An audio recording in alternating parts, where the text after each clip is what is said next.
Another nail in the coffin for Wheels Media this week.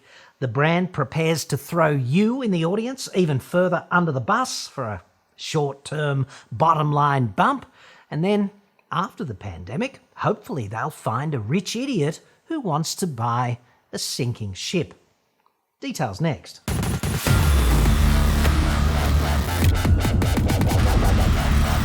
I'm John Cadogan from AutoExpert.com.au and I get new cars cheap.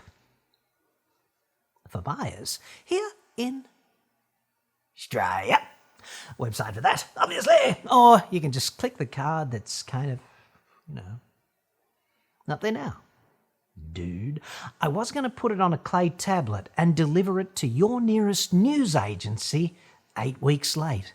Kind of like a magazine. But then I remembered we're in the 21st century now and that kind of logistic nightmare is no longer required. And here we are. This report is my honest personal opinion, obviously.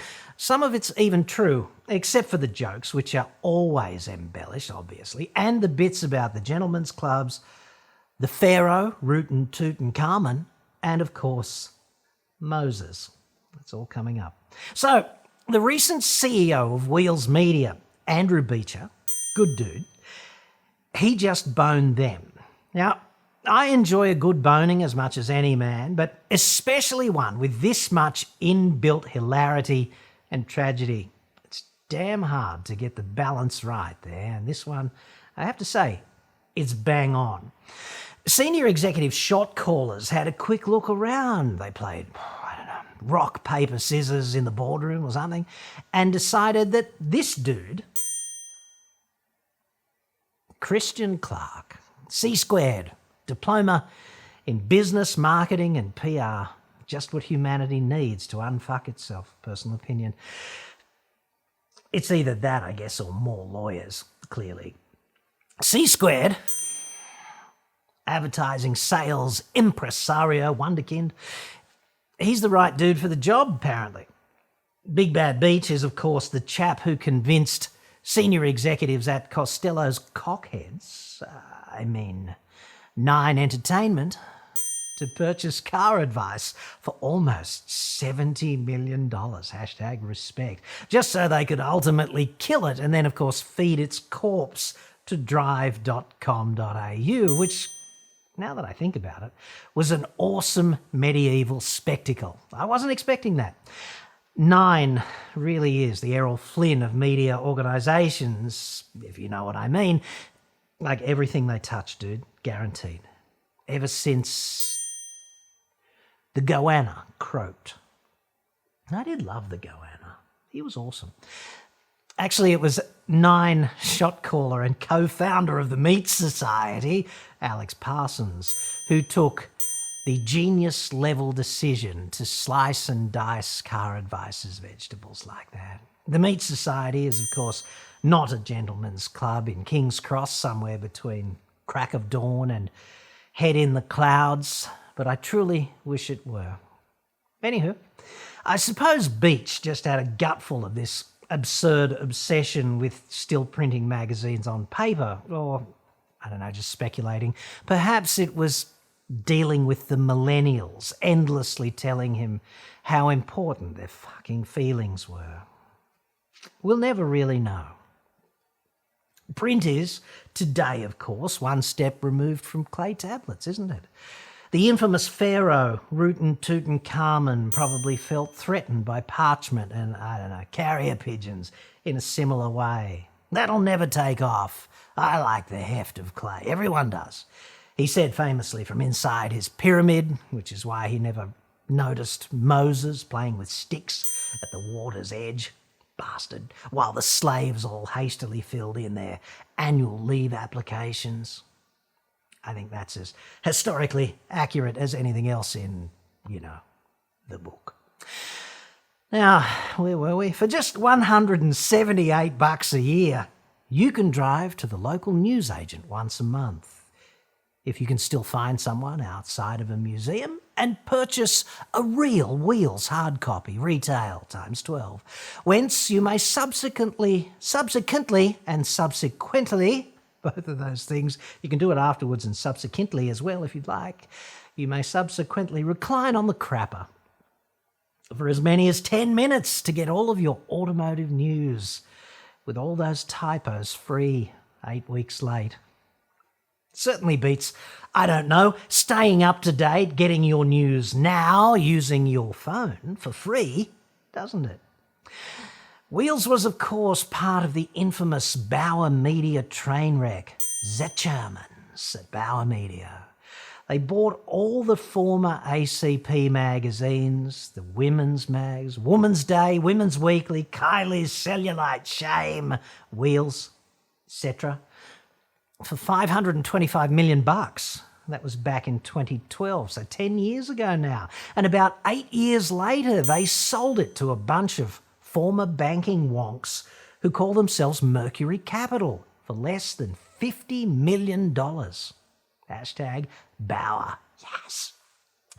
They only lost about $60 million a year on average running a magazine business in the 21st century. I mean, oops-a-daisy. Next stop, Marianas Trench. That sale was completed in mid-July of 2020, and if memory serves, about 4 days after that, mid-pandemic, they boned 8 magazines, bringing the total recent job losses in the group to about 240. And of course, they blamed this on COVID. How convenient. Let's meet Mercury Capital now. Well, let's meet Mercury more generally for context. Mercury was, of course, the Roman god of financial gain, hilariously enough. Given the recent fiscal context of magazines, this Mercury is composed of 4 banking wonk partners and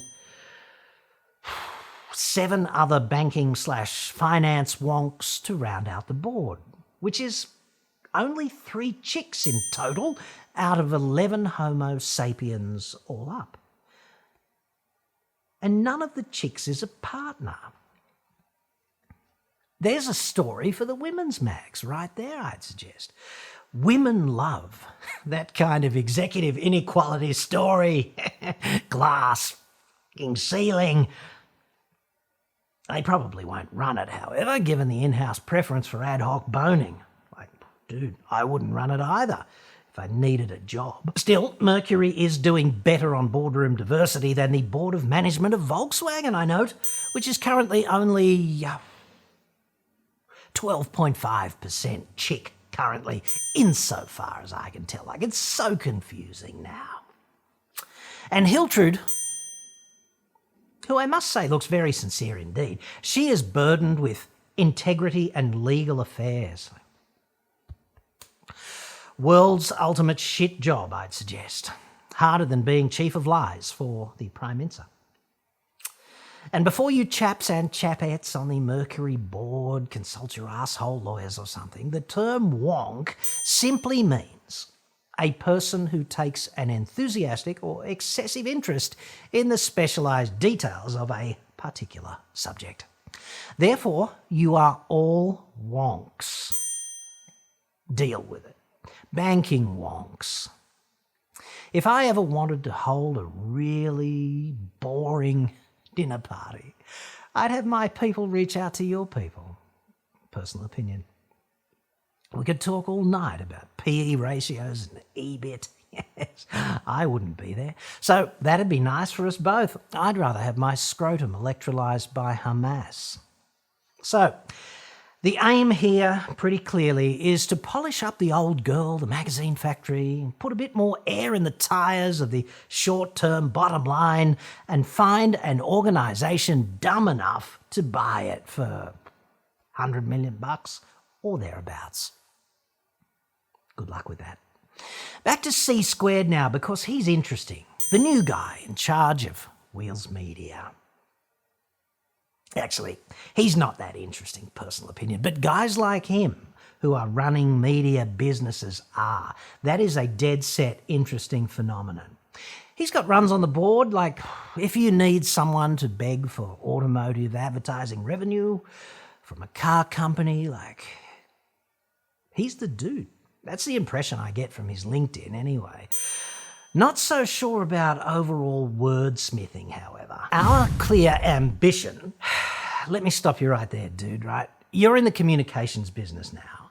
On this issue of having a, quote, clear ambition, dude, clarity is a salient feature of all ambition. Ambition cannot be unclear.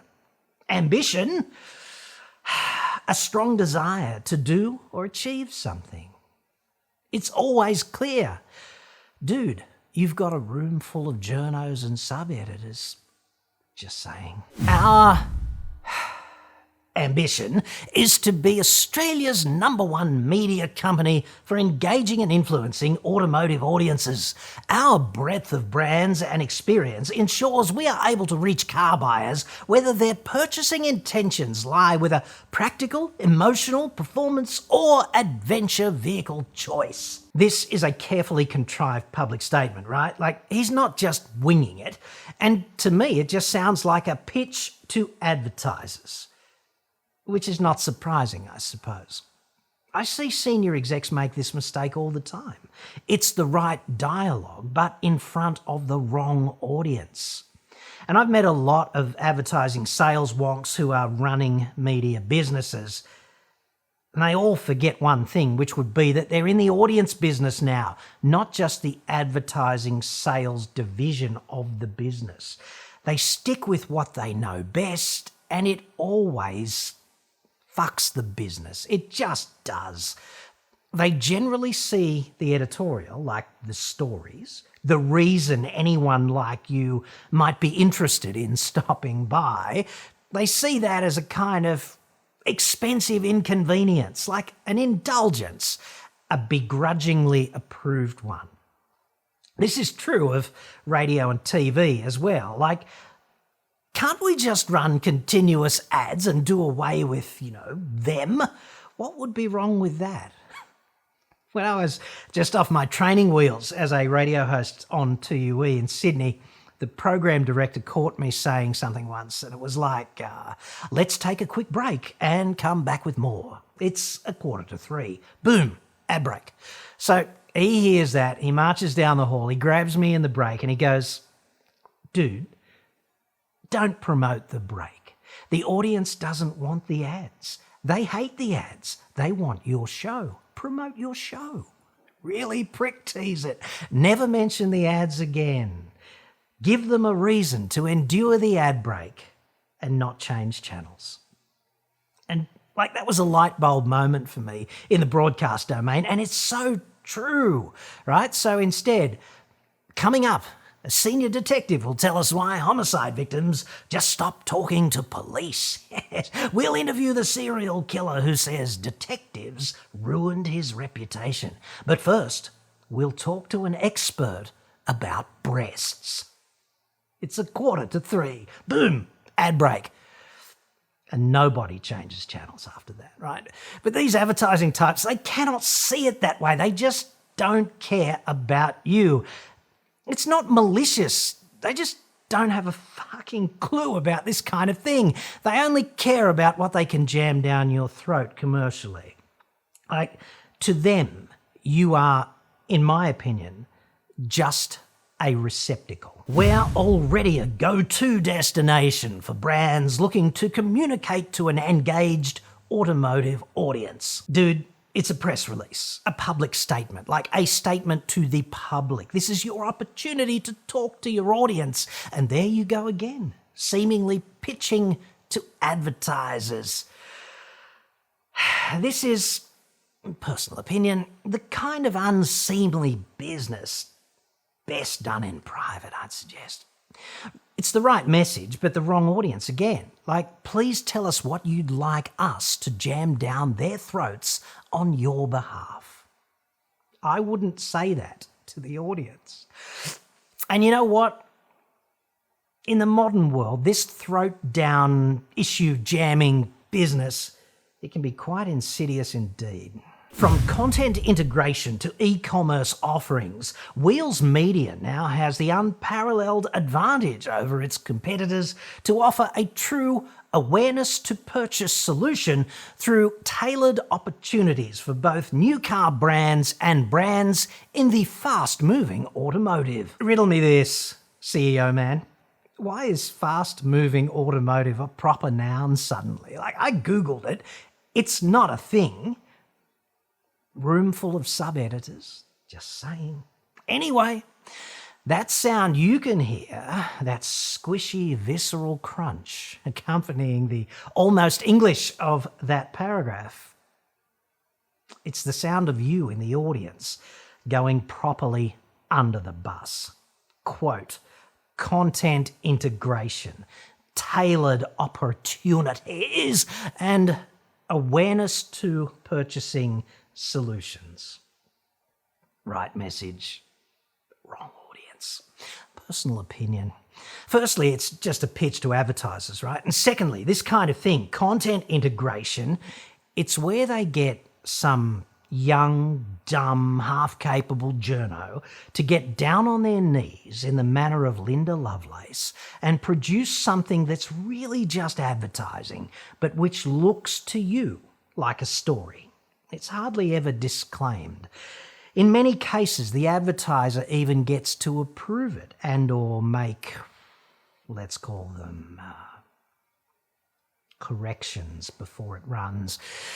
This is therefore a pretty clearly articulated plan to get next to as many advertisers as possible, have a pleasant reach around under the table, metaphorically, over lunch or something, make like Dyson, and then jam the result down your throat. This is why there's a massive shift away from mainstream media today, because half of the content is bullshit and the other half is bent over. Because the banking wonks, who are the puppet masters here, pulling the strings of the advertising sales wonks, whom they have elevated to run the show, because they erroneously conclude that being good at selling ads is the same thing as understanding a media business. These people simply cannot see the intrinsic value of you, except in the context of you being a number. Wheels Media now boasts more than 1.4 million unique digital users, a social media audience of over 1.2 million, and more than 100,000 people actively buying their magazines each month. It's really not about you anymore. It's like you don't need any special treatment. You're just a number to sell ads against, like preferably covert ones, integrated content. It's only about you in the context of what they can jam into you. And you're going to pay what? Nearly $200 a year to cop that in print? That's the plan, apparently. They seem to think that content is just content, no matter how editorially shit and compromised it may be, and that you'll be receptive to anything, no matter how densely laced and dripping with bad incentives it may be. Pro tip, okay? I've worked on these magazines specifically. Like, I've been deputy editor of Street Machine and features editor of Wheels, plus I did a stint as a correspondent for Motor as well for several years apiece, right? I've written hundreds of pieces for these titles, and I did that because I love cars. That's what's missing here. I've always friggin' loved them. I endured an engineering degree because I wanted to know as much about cars as I could, and that made my fucking brain bleed, right? That was the motivation. And I have to say that 100,000 magazine sales across 6 titles, that's about 17,000 sales per title on average. That's economically unsustainable, especially since the price of paper spiked out of China following the pandemic. But they are locked into paper now, no matter how fucked it is, because Mercury bought a magazine retail distribution business named Olvato. I know, you've never heard of it. They did that quite recently, and they've since rebranded it. Like, rescued is probably a better word, seeing as Olvato was about to collapse. And they're based in Clayton, Vicwegia, home of the real Walkinshaw station, incidentally. It's an industrial wasteland and a cultural void, kind of like all of Sydney now that I think about it. Anyway, that rescue package involved a $40 million rights issue, okay, backed by the Mercury banking wonks. And in total, 300 people got boned that time. I don't know if that's a personal best or not, but it's how they roll, seemingly. So paper is part of the deal, no matter how deeply it's dragging wheels into the Marianas Trench commercially. When it comes to Wheels and Motor et al., the crap self-indulgent journalism like the delusions of excellence, that could be fixed with the right drill sergeant. And this is not a job application, incidentally. I'd rather go to dinner with my 5 ex-wives once a week and then enjoy another round of scrotal Hamas electrolysis for dessert than that. What can't be fixed is the structural stupidity and audience blindness upstream. What's been done to these titles is actually a fantastic achievement in the grammatically strict sense of the word, right? It's taken about 2 decades to do it too. They started with some of the country's most iconic motoring brands, like they had real pulling power with ordinary people and advertisers, and they've been systematically fucked by experts who failed to acknowledge reality to the point where these brands are, I'm sorry to say, irredeemable.